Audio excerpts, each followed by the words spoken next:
Hallelujah. अपने पड़ोसी को बोलो जय मसीह। बोलो बोलो जय मसीह बोलो। बहुत सारे लोग चर्च में आपको मालूम जय मसीह नहीं बोलते। लेडीज से भी कई सारी ऐसे जय मसीह नहीं बोलते। मैंने खुद अपनी आंखों से देखा। तो मैंने वॉलंटियरों को एक बड़ा अच्छी चीज समझाई है। मैं कहा जब कोई जय मसीह ना करे और ऐसे ही चलता चला जाए, उसको शर्मिंदा करने के लिए हाथ जोड़ो उसके आगे और फिर जय मसीह बोलो। बाइबल में लिखा जब ये शब्द तुम्हारे मुंह से निकलता है तो तुम परमेश्वर की प्रशंसा करते हो। क्या शब्द है ये? जय मसीह की। किसकी किसकी जय कर रहे हो? उसको बोलने में भी लोगों को आफत लगे। कई बार हम बैठे होते चर्च में, तो कुछ लोग चर्च में आते, दरवाजा खटखटाते हैं, जो दरवाजा खोलता है उसको यूं देखते हैं और सीधा अंदर आया, कोई जय मसीह नहीं है। बच्चों को सेट करने के बाद इसका पूरा सेट करें।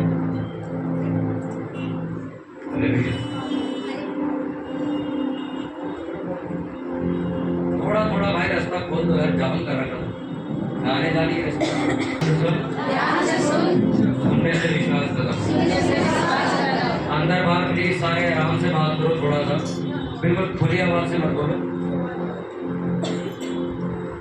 जितना ज्यादा वचन पढ़ते हो उतना ज्यादा पवित्र होते हो। मैं जानता हूँ बहुत सारे लोग बाइबल नहीं पढ़ते, संडे को ही बाइबल लेके आते। इसमें नुकसान आपका है, क्योंकि वचन में ऐसा लिखा हुआ है जब तक तुम सच को जानोगे नहीं तुम स्वतंत्र नहीं हो सकते। स्वतंत्र होने का मतलब आजाद हो। आजाद होने का मतलब उन दुखों से जिनसे तुम निकलना चाहते हो ना, उसके लिए सलाह मशवरा लेने की जरूरत नहीं है। ये बाइबल पढ़ने से ही तुम उससे निकलोगे। क्योंकि एक बीमारी की अगर आपको दवाई नहीं पता और अगर आपको दवाई पता चल जाए तो लाजमी सी बात आप ठीक हो जाओगे। जब तक आपको दवाई नहीं पता आप लोगों से सलाह लेते रहोगे बस।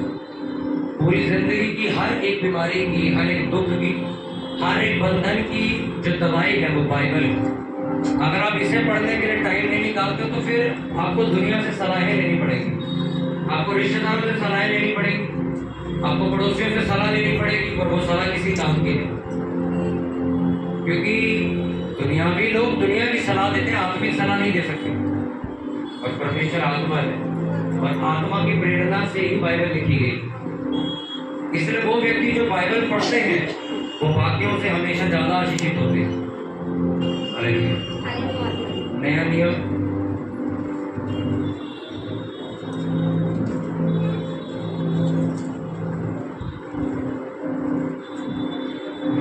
दूसरा पत्रस उसका 1 उसका 2 से हम पढ़ेंगे।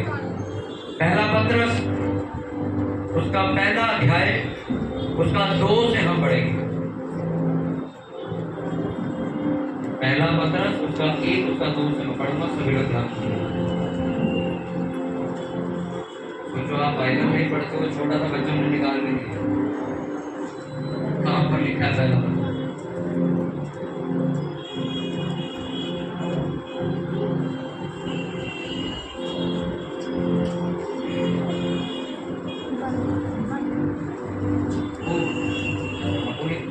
हेल्प करते निकाल के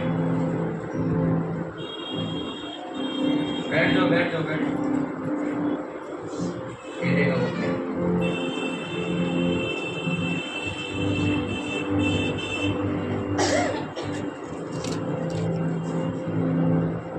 कैमरा मैन को ना करना पड़े इसलिए तो पुलिस को बोला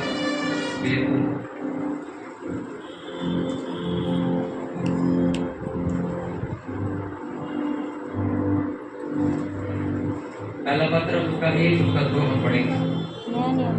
परमेश्वर की और हमारे प्रभु यीशु की पहचान के द्वारा अनुग्रह और शांति तुम में बहुतायत से बढ़ती जाए। सब बोलो आमीन।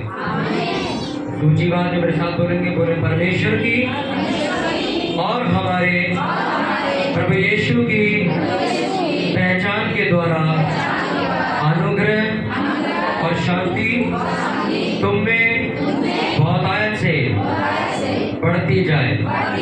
आमीन हालेलुया। इस वचन में पेन लगा के रखना, अभी इसको बंद कर दो, इसको मैं दोबारा करवाऊंगा। अपने पड़ोसी को बोलो ध्यान से सुन, सुनने से विश्वास पैदा होगा। बाहर आवाज आ रही है?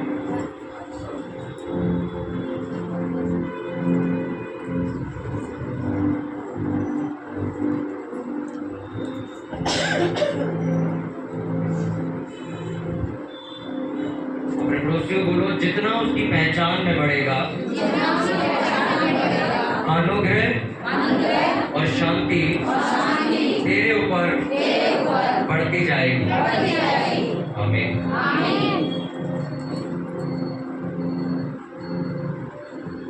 इस वचन को आप सबने पढ़ा है और सब लोग जानते हैं इस वचन के बारे में। ये अनुग्रह होता क्या है? अगर एक व्यक्ति के जीवन में अनुग्रह आने लग जाए या आपको ये पता चल जाए कि किसी के जीवन के ऊपर बहुत ज्यादा अनुग्रह है, तो वो व्यक्ति आपको दूसरों से अलग दिखता है। अलग दिखने का मतलब उसके चेहरे पे कुछ अलग चीज नहीं आ जाती। अनुग्रह का मतलब ये होता है कि जब भी आपने कभी किसी को देखा होगा कि वो कहीं जाता है और उसका काम बाकियों से जल्दी हो जाता है, यार बाकी तो लोग लाइन में खड़े थे, मैं क्या और मेरा काम जल्दी हो गया, तो वो एक शब्द बोलता है। वो क्या बोलता है? यार परमेश्वर की कृपा, यार मेरे ऊपर देखो कैसे काम। हाँ के नाम आप कभी उन लोगों को देखो, जब भी कभी उनके जीवन में ऐसा काम होता है, यार ये प्रॉपर्टी यार घाटे में बिक्री थी, जैसे ही मैंने खरीदी यार इसके 10 गुना रेट बढ़ गए। यार परमेश्वर की बड़ी बरकत है यार तुम्हारे। हम ऐसा ही बोलते हैं, परमेश्वर हम ऐसा ही बोलते हैं कि नहीं बोलते? अब ये अनुग्रह होता क्या है, ये बरकत होती क्या है? आपको एक बात समझनी होगी बहुत अच्छे से, और वो क्या कि अगर आपके जीवन के ऊपर अनुग्रह नहीं है ही नहीं अनुग्रह आपके पास, तो बाइबल ऐसा बताती है आपको बहुत सारी चीजों के अंदर संघर्ष करना पड़ता है। वो चीजें जो लोगों को आसानी से मिल जाती हैं आपको बहुत मुश्किल होती है मिलने की। हालेलुया। कितना समझ आएगी?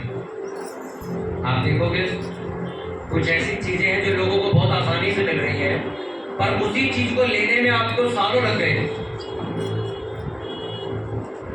एक आप ही के साथ व्यक्ति आता और वो ज्यादा पैसे नहीं कमाता, पर वो अपना मकान ले लेता, और आपके घर में 6 लोग कमाने वाले सब भी अपना मकान नहीं लेते। अनुग्रह का मतलब क्या है? जब अनुग्रह ग्रेस आपके ऊपर आती है तब चीजें बढ़ती हैं, कम समय में ज्यादा चीजें मिलने लग जाती, ऐसी ऐसी घटनाएं होने लग जाती जिसको देखकर लोग विश्वास नहीं कर सकते, विश्वास कर ही नहीं सकते। यार ऐसा हो सकता है क्या? आपकी गलती नहीं है, 50% आप सबको फांसी शुरू कर दे, चलती रहेगी। हालेलुया। कितनों को बात समझ आ रही है? अगर एक मसीही व्यक्ति के पास अनुग्रह नहीं है, वो ये कहता मैं मसीही हूं, मैं प्रार्थना करता हूं, वचन पढ़ता हूं, पर अनुग्रह नहीं है मेरे ऊपर, तो मैं ये समझता हूं कि अगर अनुग्रह आपके पास नहीं है तो आपकी जिंदगी में बहुत सारी ऐसी चीजें जिसके लिए आपको संघर्ष करना पड़ेगा। इस चर्च का नाम क्या है? Jesus grace church. अनुग्रह के बारे में ये कौन है पीछे? अरे कहाँ है यार वॉलंटियर, क्या कर रहे हो तुम पीछे? अपने पड़ोसी को बोलो ध्यान से सुनो। 2018 में जब इस चर्च का मैंने नाम रखा था, तब अनुग्रह के बारे में नया नया मुझे पता चला था, और उसी अनुग्रह को लेके मैंने चर्च का नाम रखा था जीसस ग्रेस चर्च, जो आज हमने नाम रखा हुआ, जो रजिस्टर्ड भी हो चुका। यीशु का अनुग्रह इस कलीसिया पर, ये चर्च का मतलब था। अब अनुग्रह का मतलब जो मैंने आपको बताया कि अनुग्रह जब आता आपकी स्पीड बढ़ा देता है, किसी भी चीज को जो आप कर रहे हो बहुत तेजी से करने लग जाते हो, वो चीजें जो असंभव है वो संभव होने लग जाती है। जब क्या आ जाता है आपके ऊपर? अनुग्रह आ जाता। बाइबल में लिखा कि पतरस जब चलता था उसकी परछाई से भी लोग ठीक होते थे। ये क्या था? अनुग्रह था। ये काम कभी नहीं हुआ जो आज हो रहा है। बाइबल में लिखा पौलुस के शरीर से रुमाल रखकर लोगों पे रखते थे तो लोग ठीक हो जाते थे। तेल के ऊपर, पानी के ऊपर वो प्रेयर करके बोल देते थे जाओ ले जाओ इसको, तो वो पानी और तेल जब लोगों को दिया जाता था तब भी लोग ठीक हो जाते थे। ये क्या था? अनुग्रह। वो चीजें जो बहुत ज्यादा टाइम लगाती हैं, जब अनुग्रह आपके ऊपर आ जाता है वो चीजें आसान हो जाती है और जल्दी होने लग जाती है। अब आपको ये चेक करने की जरूरत है कि आपके ऊपर अनुग्रह है या नहीं। हालेलुया। कितनों को बात समझ आ रही? अब बहुत सारे मसीही लोग प्रार्थना करते हैं, चर्च जाते हैं, बाइबल पढ़ते हैं, पर वो भी इस बात को जानते हैं कि यार बहुत सारे ऐसे काम हैं जो है छोटे पर उनको सालों लग गए मतलब हुए नहीं। इसका मतलब आपको एक अनुग्रह की जरूरत है। और लिखा जब अनुग्रह आएगा तुम्हारे मसलों को हल करना वो शुरू करेगा तो क्या बढ़ेगा? लिखा शांति तुम्हारे ऊपर बढ़ने लगेगी। एक व्यक्ति जिसके काम फंसे होते हैं वो शांति से सो नहीं पाता रात, देखा है कि नहीं? हाँ क्या ना? आप देखो जिस व्यक्ति के ऊपर कर्जे ज्यादा है या कलेश ज्यादा है या दुख ज्यादा, बहुत कुछ है, वो शांति से सोता आपको दिखेगा नहीं। क्या कहते हैं यार मेरे को नींद नहीं आती, मैं थका हूं तब भी नींद नहीं आई। जब अनुग्रह आएगा मसले हल करेगा उसके बाद लिखा शांति बढ़ेगी तुम्हारे घर के अंदर, तुम्हारे जीवन के अंदर शांति बढ़ेगी। और ये सारी चीजें कब होंगी? लिखा जब तुम मसीही की पहचान में बढ़ते जाओगे, मसीही को पहचान जाओगे, उसकी सारी चीजों को जान जाओगे, अनुग्रह तुम्हारे ऊपर आना शुरू हो जाएगा। एक अनुग्रह तब होता है जब आप मसीह में आते हो। बाइबल में लिखा तुम्हारी धार्मिकता की वजह से तुम्हारा उद्धार नहीं हुआ है, ये परमेश्वर का अनुग्रह था कि उसने तुम्हें बुलाया। हम कोई बड़े सर्वसिद्ध या बड़े अच्छे और पवित्र लोग नहीं थे जो हम आ गए चर्च में और स्वर्ग जाने के लिए तैयारी करें। उसने कहा ये मेरा अनुग्रह था जो तुम्हारे ऊपर मैंने किया है कि तुम्हारे पापों को माफ कर दिया मैंने। कितनों को बात समझ आ रही? हम एक गीत गाते ना, कैसा ये फजल हुआ यीशु तूने मुझे छू लिया। एक दास एक राजा के पास माफी मांगता, कहता मैं तेरा कर्जा भर नहीं सकता। तो राजा क्या करता उसके ऊपर? तरस खाता, कहता जा तेरा जितना कर्जा मैंने माफ कर दिया। बाहर जब वो जाता तो उसका भी एक कर्जदार होता है, यानी कि नौकर जब बाहर जाता उसने भी किसी को पैसे दिए होते, तो वो उसको मिलता, कहता मेरे पैसे का है, वो कहता मैं भर दूंगा यार अभी है नहीं, तो उसका गला पकड़ देता हूँ, उसको जेल में डलवा देता हूँ। ये बात राजा को पता लगती है। राजा उसको बुला के कहता है यार अगर मैंने तेरा माफ कर दिया, मैंने तेरे ऊपर अनुग्रह करा, तेरे को दया दी, मैं जा तेरा कर्जा माफ, तो तेरे को दूसरे के साथ ऐसा नहीं करना चाहिए था क्या? तूने तो उसको जेल में डलवा दिया। फिर राजा किसके साथ वैसा ही करता। जब आप किसी को माफ करते हो या परमेश्वर आपको माफ करता, उसका मतलब क्या है? परमेश्वर ने इसका अनुग्रह करके इसको माफ कर दिया। हाँ कहना? जब एक व्यक्ति को आप देखते हो जिसने कत्ल किया है या बहुत बड़ा गुनाह किया है, वो कोर्ट में जाता है और कोर्ट में जाने के बाद उसको जो जज होता है वो जज उसको छोड़ देता है। क्या बोल के जाओ इसकी सजा मैं कम कर देता हूँ, इसके अनजाने में गलती हो गई या ऐसे गलती हुई या वैसे गलती हुई, तो क्या बोलते? अरे कोर्ट ने इसके ऊपर रहम कर दी। लिखा जब अनुग्रह तुम्हारे पर आएगा वो चीजें जो दुनिया के लिए असंभव है संभव होने लगी। अबे तेरे पापा को हम जानते हैं भाई, वो तो बड़े घमंडी आदमी, वो काम मसीह में आएगी। जब अनुग्रह आएगा तो होगा सब कुछ।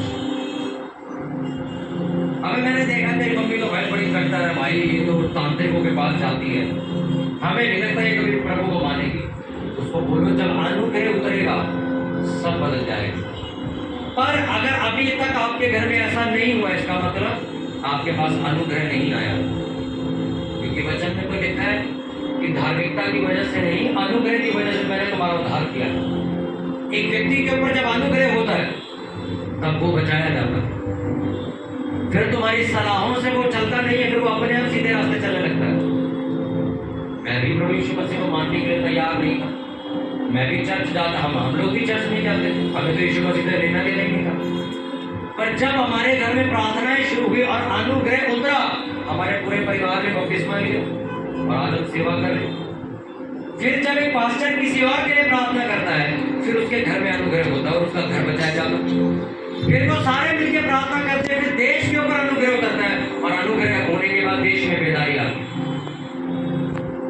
अनुग्रह होने के बाद कितनों को बात समझ आ रही है? हालेलुया।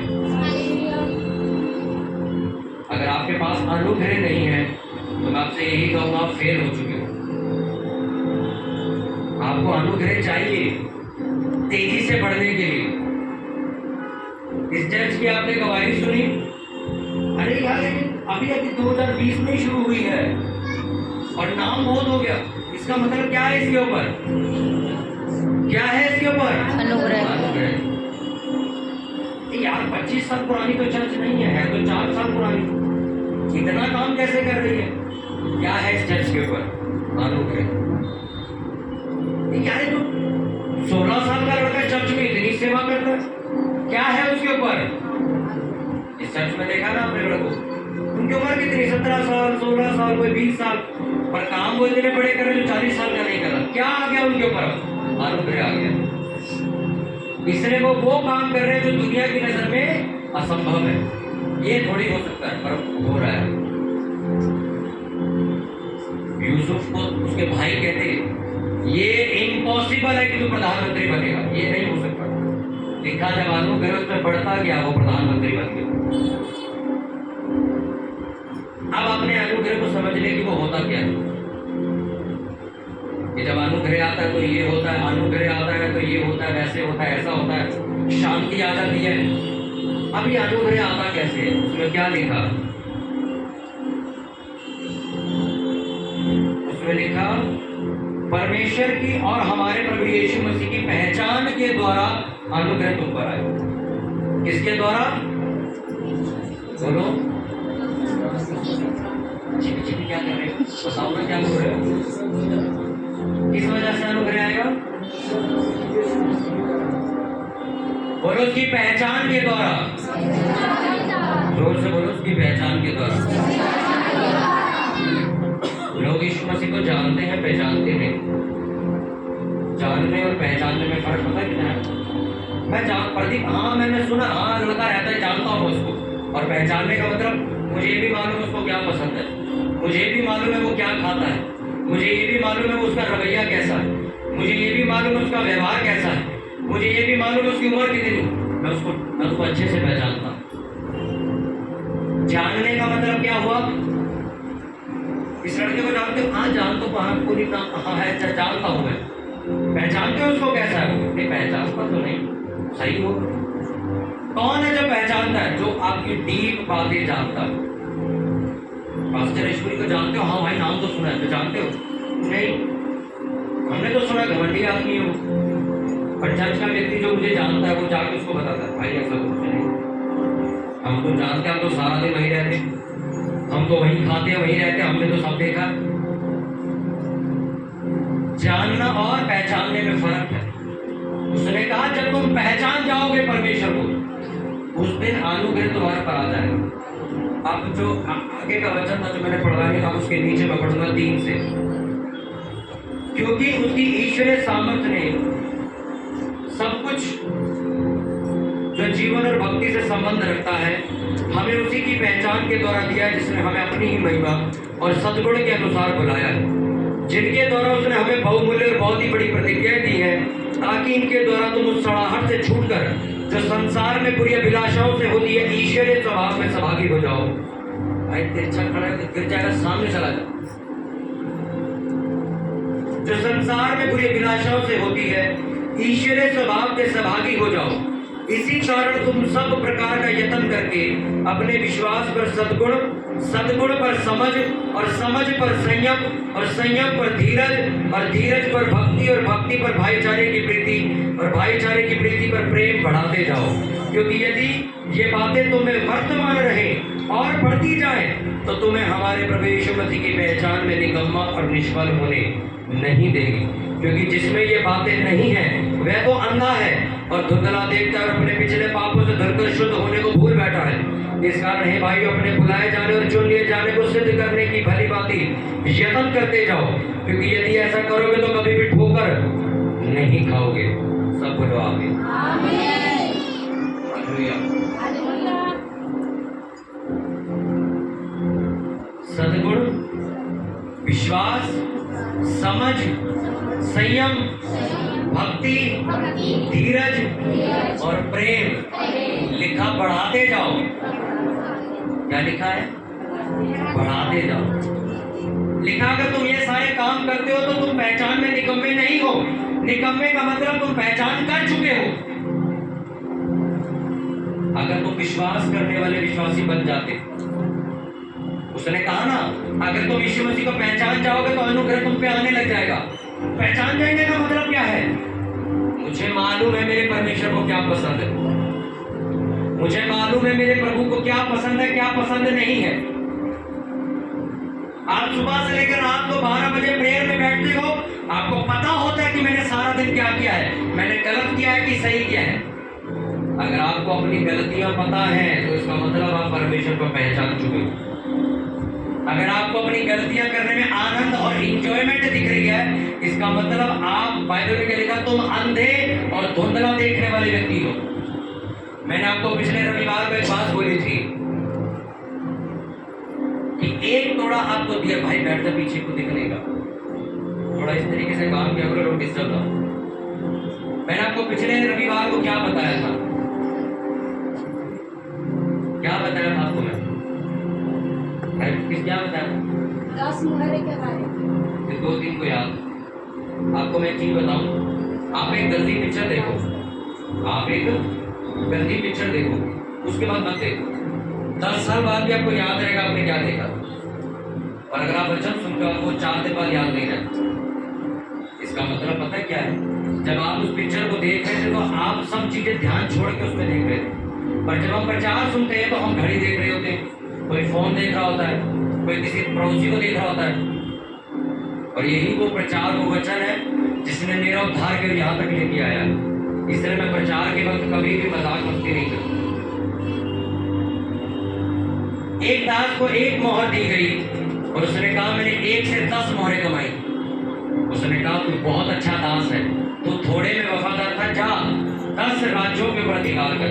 दूसरा आगे कहता है देख परमेश्वर, मैंने 5 मोहरें और कमाई है। परमेश्वर कहते हैं जा तू भी 5 राज्यों के ऊपर अधिकार कर। तीसरा वाला आगे कहता है देख परमेश्वर, जो तूने मोहर मुझे दी थी, मैं तो अपने कपड़े में बांध के अब तक ऐसे ही घूम रहा हूँ, ये ले पकड़े। परमेश्वर ने कहा तू बेवकूफ और मूर्ख दास है। और क्या किया उसके साथ? उसे 1 मोहर लेके किसको दे दी? जिसके पास 10 थी। क्योंकि जिसके पास ज्यादा है उसे और दिया जाएगा, जिसके पास थोड़ा है उसे वो भी ले दिया जाएगा। ये अमीर और गरीब के लिए नहीं लिखा गया, ये उन लोगों के लिए लिखा गया कि परमेश्वर ने सेवा सबको दी थी। एक ने अपनी सेवा बढ़ा ली और एक अपनी सेवा में वही का वही पड़ा हुआ है। इसलिए परमेश्वर ने कहा ये वाली सेवा इससे लेकर किसको दे दो जिसने बढ़ा ली। इसलिए आज जो आप सुनते हो देखते हो ना, आपको आज जवाब मिल जाएगा कि पास्टर लोग बोलते हैं ना ये चर्च बड़ी है, हमारी कलीसिया भी ले गई है। सुना है ना आपने? लोग बोलते हैं अरे ये पास्टर तो हमारी कलीसिया लेके जा रहा है, देखो वहां पे पहले ही इतने लोग आते हैं और लेके जा रहा है। ये वचन है, जो मेहनत करके सेवा बढ़ा रहा है उसको और दे दी जाएगी। तुम अगर टाइम पास करोगे तुमसे वो ले दी जाएगी। कितनों को बात समझ आई? आपने पड़ोसी को जोर से बोलो, ध्यान से सुनो। आपको 1 तोड़ा मिला, आपने उसको 10 नहीं किया। आपको एक छोटी सी सेवा मिली, आपको चर्च आने के लिए कहा, आप नहीं आए। आपको बोला हर संडे आके जी झाड़ू लगाया करो, आपने उसको नहीं लगाया। बाइबल में लिखा वो सेवा तुमसे लेके उस व्यक्ति को दे दी जाएगी जिसके पास ज्यादा है। और फिर आप सोच में पड़ जाओगे यार प्रभु मेरी सेवा चलेगी। ये वचन है, ये पूरा करना होगा परमेश्वर को।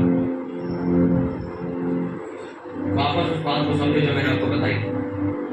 ये वचन अगर आपको समझ आ जाता है तो आप इस दुनिया के आशीषित व्यक्ति हैं। आपको अनुग्रह चाहिए हर काम को करने के लिए। मैं आपको सच कह रहा हूँ, आपका परिवार बचाना है, आपको अनुग्रह चाहिए। आपका बिजनेस बढ़े, आपको अनुग्रह चाहिए। आपका फाइनेंस बढ़े, आपको अनुग्रह चाहिए। पुराने बीते काल से आपको निकलना, आपको अनुग्रह चाहिए। आप प्रभु के लिए सेवा करना चाहते हैं, आपको अनुग्रह चाहिए। अगर ये अनुग्रह आपके पास नहीं है तो मैं आपसे कहना चाहता हूं कि बहुत सारी ऐसी चीजें हैं जो आप गंवा के चले जाओ। उसने कहा क्या क्या कहा उसने? पहचान, सद्गुण, समझ, संयम, धीरज, प्रेम, भाईचारा, ये सारी चीजें बढ़ाते जाओ।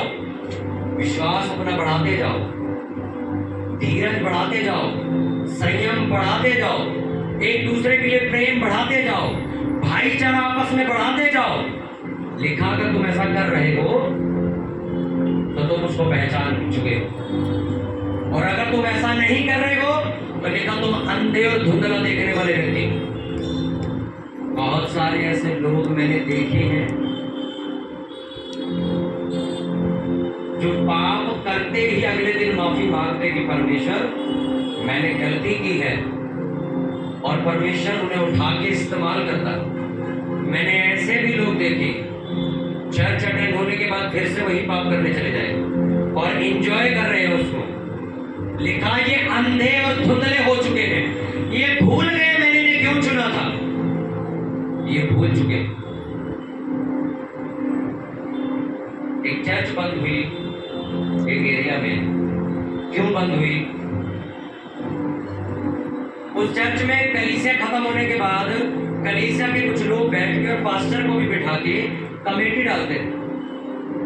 कमेटी देखिए आपने, कमेटी डलती है, कमेटी डालते थे।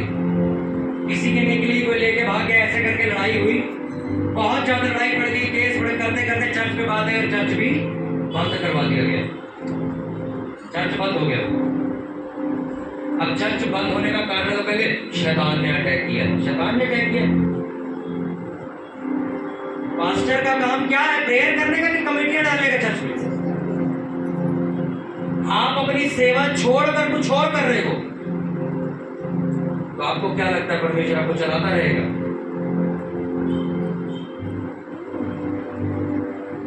एक चर्च का काम रूहें बचाने का है, कमेटी डालने का नहीं है।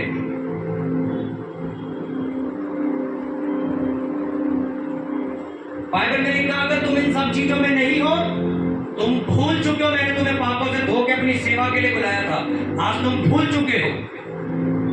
आपको मालूम, कल रात को मैं कुछ लोगों के लिए प्रार्थना कर रहा था उनकी शादी के लिए कि परमेश्वर यार पहले तो रिश्तों की लाइन लगी हुई थी इनके, अब रिश्ते ही नहीं आ रहे, क्या ड्रामा चल रहा है? मैं प्रेयर करता रहा, परमेश्वर ने क्या जवाब दिया आपको मालूम? परमेश्वर ने कहा जब रिश्ते आ रहे थे ये मेरे अनुग्रह में चल रहा था, आज ये मौज मस्ती कर रहा है, आज ये पाप कर रहा है, तो अनुग्रह जा चुका है। अब वो रिश्ते जो इनके लिए मैंने चुने थे अच्छे, वो बाइबल का जो भजन संहिता का वचन है कि तेरे पड़ोसी ने ज्यादा मेरे से प्यार किए से वो आशीष उठा के मुझसे दूंगा, आज वो कहानी हो रही। जो रिश्ते तुम्हारे लिए रखे थे अब वो उठा के तुम्हारे सामने किसी दूसरी लड़की को दिए जा रहे हैं, और तुम कह रहे हैं लड़की की तो इतनी प्रेयर नहीं थी, इसको इतना सामर्थ्य व्यक्ति कैसे मिल गया?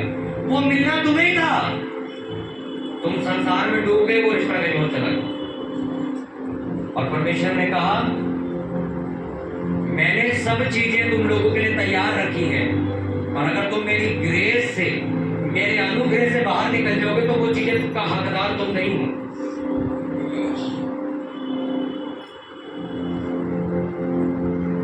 मैं जब प्रार्थना कर, अरे आप सोच के देखो, चर्च में लड़के 20-20 साल के होंगे, उनके रिश्ते लोग देने आते थे, मैं उनको समझाता हूं, मैंने कहा वो बच्चे हैं, कहते नहीं आप बात करके देखो।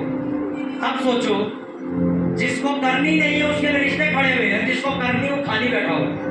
वजह क्या है? चर्च के वॉलंटियर सारी रात प्रेयर करते हैं, इनके ऊपर अनुग्रह बहुत ज्यादा, इसलिए ये चीजों को अट्रैक्ट करते हैं अपनी तरफ। अगर आपके जीवन में अनुग्रह होगा आप चीजों को अपनी तरफ खींचोगे। अभिषेक जो मसा है ना वो खींचता है चीजों को अपनी तरफ, जब वो नहीं होता तो आप गाय ढूंढते ना, ढूंढते भी चारा, ऐसे ढूंढने निकलकर तुम्हें मिलता नहीं।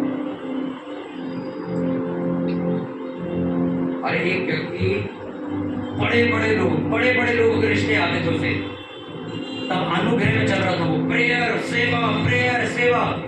बड़े लोग मैसेज करते थे, अरे ये पास्टर का इतना बड़ा रिश्ता है इसको दे दो। आज आज वो खुद मैसेज कर रहे हैं, वो कोई हानि कर रहा आगे से, अनुग्रह चला गया है।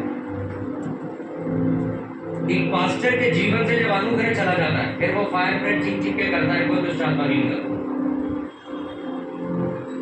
एक मसीही व्यक्ति के जीवन से अनुग्रह चला जाए, अपनी बुलाहट ही आपने खो दी, तो आप किसी काम के नहीं बचे। आप एक बर्तन हो खाली बजने वाले, बस आप लोगों के सामने हवाबाजी करोगे, मैं प्रीचर हूँ, मैं पास्टर हूँ, मैं ये हूँ, मैं वो हूँ, मैं ऐसा हूँ, मैंने इतनी किताबें, वो सब में भाई मेरे अंदर सामर्थ्य नहीं बची, वो चली गई। आप तो बोलता है, आपको एक पीतल को बर्तन होता बसता रहता, बस वैसा ही है। तो उसने कहा तुम नहीं जानते जो तुम कर रहे हो ये मुझे पसंद नहीं है। अगर तुम मुझे पहचानते हो तो तुम्हें मेरी पसंद नापसंद पता होती। एक मसीही व्यक्ति कुछ भी करने से पहले ये सीख देखता है, ये काम जो मैं करने जा रहा हूं या ये हरकत जो मैं करने जा रहा हूं, ये मेरे परमेश्वर को पसंद है कि नहीं। पर अगर वो परमेश्वर मसीह को पहचानता ही नहीं है तो वो क्या सोचता है, अभी एंजॉय करो, बाद में माफी मांग ले। अरे सबने पाप किया, बाइबल में लिखा सबने पाप किया, A to Z सबने पाप किया। मैंने भी, मेरे से भी पाप हुए, मेरे से भी गलतियां हुई हैं, पर अगली सुबह उठ के मैंने कुछ वायदे किए जो आज तक मैं चला।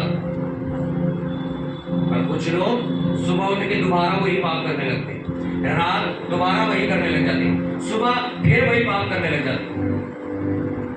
पाप बहुतों ने किया, जिन बड़े बड़े परमेश्वर के दासों की आप किताबें पढ़ते हो उन्होंने भी किया है, उनकी किताबों में लिखा है। पर वो कहते हैं हम जैसे ही होश में आए दोबारा होश नहीं हुए। और अगर आप, मैं सच कह रहा हूं, अगर आप पाप को एंजॉय कर रहे हो, आनंद ले रहे हो, मैंने 2022 की एंडिंग में शायद ये बात मैंने वायदा किया था, परमेश्वर में किसी के पीछे नहीं पड़ूंगा आज के बाद। मैं बहुत सारे लोगों के यूथ के पीछे पड़ता था, अपने लोगों के भी, अबे भाई बेविचार मत करो, अरे भाई फोन मत चला, अरे भाई उससे बात। अब मेरे सामने प्रूफ भी पड़ा होता, मैं बोलता ही नहीं कुछ, मैं लगे रहो तुम्हारी जवानी तुम खराब कर रहे हो, मेरे को आगे जाके मिलना 10 साल बाद। अब मैं किसी को कुछ नहीं बोलता। हाँ, मेरा जो काम है प्रचार करना, समझाना, वो मैं समझा के जाऊंगा। पर अब आप अपने फोन में क्या कर रहे हो, अपने फोन में कितनी गंदगी आपने भर रखी है, आप लगे रहो, मेरे को कोई परवाह नहीं। मेरी आंखों के सामने, मेरे हाथों में कितने प्रूफ पड़े होते। अब मैं काट देता, मैं भागाओ यार, क्या बताएं इसको, मैं लगा रहे दर बर्बाद। 10 साल बाद जब तेरे से छोटे लोग स्टेज पे खड़े होंगे तब तू कल्पेगा, तब तू गिरसेगा, मेरी बुलाहट कहां गई, मेरी सामर्थ कहां गई। तुम्हें पैसा चाहिए कि अनुग्रह चाहिए? जिन्होंने धीरे बोला उनको मतलब पैसा चाहिए। फिर से पूछता हूं मैं, अनुग्रह चाहिए कि पैसा चाहिए? अगर अनुग्रह आपने कमा लिया, पैसा अपने आप आ जाएगा। सुलेमान की किताब पढ़ी आप, शीबा की रानी जब मिलने आई तो इतना सोना और इतना चांदी से गिफ्ट देने के लिए लाई थी।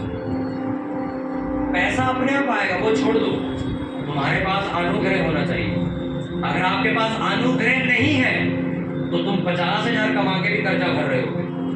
देखा ना लोगों को अपने, भाई 60,000 में सैलरी है, कर्जे में ही 45,000 चला जाता है। आपको अनुग्रह चाहिए। मैं हमेशा क्या बोलता हूँ, चर्च में आप आते हो, प्रार्थना किया करो, प्रभु मुझे अनुग्रह दे। इस चर्च के बढ़ने का जो कारण है और जितनी तेजी से हम काम बनाते जा रहे हैं या जो जो चीजें हम शुरू करते जा रहे हैं, मैं सारा क्रेडिट उसको अनुग्रह को देता हूँ। ये अनुग्रह की वजह से ही हो रहा है। मैं खुद भी कई बार हैरान हूं, तो इतना ज्यादा हम काम कर कैसे रहे, ये अनुग्रह। हालेलुया। आपको मालूम, हर स्टेट के अंदर यूथ सेमिनार हम शुरू करने वाले, उसके लिए वॉलंटियर्स ने फॉर्म भरना शुरू भी कर दिया पूरे इंडिया से, जो लोग हमारे साथ जुड़ के काम करना चाहते हैं। इंडिया के हर स्टेट के अंदर यूथ के लिए सेमिनार किया जाएगा और लोग हमारे साथ जुड़ भी रहे, फॉर्म भर भर के दे रहे कि हमें आपके साथ काम करना। पूरे इंडिया में वॉलंटियर फैल गए। चल अभी हम प्रेयर कर रहे हैं, जल्दी हम वहां तक पहुंच जाएंगे। हालेलुया। क्या मांगोगे आज से, पैसा की अनुग्रह? और अनुग्रह शांति कब आएगी? जब उसको पहचान जाओगे। आप एक चुगली करने से पहले भी सोचोगे यार मैं सही हरकत कर रहा हूँ क्या, ये बात ठीक तो नहीं है यार, वो बंदा भी गैस के पीछे बातें कर रहा हूँ। अरे कोई आपको नहीं देखेगा, आपका माँ बाप आप कोई नहीं देखेगा, छुप के चलाओ जितना चला सकते हो फोन, जितना गंद दे सकते हो देखो, जितना गंद बक सकते हो बको, कोई नहीं देखने वाला। ये सारी चीजें आपको जब आप 35 साल की उम्र पार करोगे तब बात करेंगे। फिर पूछेंगे हाँ जी कहाँ गई बुलाहट। अभी कैमरा मैन को लगता है मेरे छोटा सा तो कैमरा ये कोई बुलाहट है, कब ये बड़े मीडिया सिस्टम में बदल जाएगा तुम्हें नहीं पता चलेगा। मेरे को चप्पल लगाने की सेवा दी थी, मैं हमेशा बताता हूँ, वो चप्पल लगाने की सेवा मेरे को कहाँ तक ले, देख रहे हो कि नहीं। अभी आगे कितना जाना, अभी तो 24 साल के हैं। अपनी सेवा को छूटा मत देखो, इसमें लगे रहो। परमेश्वर जब तुम्हें वफादार देखेगा तुम्हें खुद बढ़ाएगा। तुम्हें लोगों के प्रमोशन की जरूरत नहीं है, मेरा बॉस मेरी तनख्वाह बढ़ा दे, तुम्हारे ऊपर अनुग्रह बढ़ेगा, तुम्हारा बॉस खुद आगे इसकी 5,000 और बढ़ाओ, ऐसा होगा। अपने हाथों को उठाओ सभी जन, अपनी आंखों को बंद करके प्रार्थना करो और एक ही चीज मांगो। प्रभु तेरे वचन में लिखा मांगो तो दिया जाएगा, मैं आज अनुग्रह मांगता हूँ। मांगो हर एक चीज के ऊपर, फाइनेंस पे, परिवार पे, बच्चों पे, सेहत पे, अपनी कमाई पे, जॉब के ऊपर, अपने आत्मिक जीवन के ऊपर, हर चीज के ऊपर अनुग्रह मांगो। प्रभु ग्रेस चाहिए, मुझे अनुग्रह चाहिए। घुटनों के बल आगे प्रेयर करेंगे, प्रभु मुझे अनुग्रह चाहिए।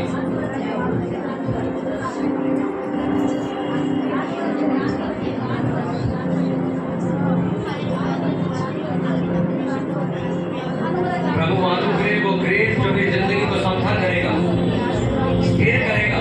प्रभु मेरे कैरियर के लिए, मेरे फ्यूचर के लिए, मेरी लाइफ के हर एक डिसीजन में, मेरी मैरिज लाइफ में, मेरी कमाई में, मेरी जॉब, मेरे बिजनेस में, हर एक चीज में प्रभु आपका अनुग्रह मैं मांगता हूँ। प्रभु मुझे अनुग्रह दीजिए, मुझे दुगनी रफ्तार से लेके चलिए परमेश्वर।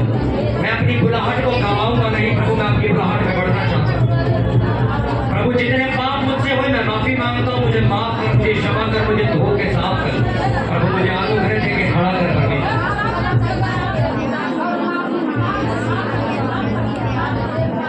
ऊंची आवाज होनी चाहिए आपकी। डांटो शैतान को जो तुम्हारे अनुग्रह को खराब करता है, जो मुझे अनुग्रह में चलने से रोकता है। प्रभु मुझे अनुग्रह दीजिए, अपने होठों को खोलो और मांगो। बाइबल में लिखा हुआ है तुम मांगोगे तो मिलेगा, आपको मांगना पड़ेगा। मांगो प्रभु यीशु, प्रभु मुझे अनुग्रह दे, मेरी बुलाहट में मुझे बढ़ा, मुझे किस योजना के तहत तूने चुना है प्रभु मुझे इस्तेमाल कर, मुझे अनुग्रह दे परमेश्वर, मेरे परिवार पे अनुग्रह दे प्रभु, मुझे अनुग्रह दे, मेरी कमाई में अनुग्रह दे, मेरी कमाई कर्जे और दवाइयों में ना जाए यीशु मसीह के नाम में। प्रभु मुझे अनुग्रह दे।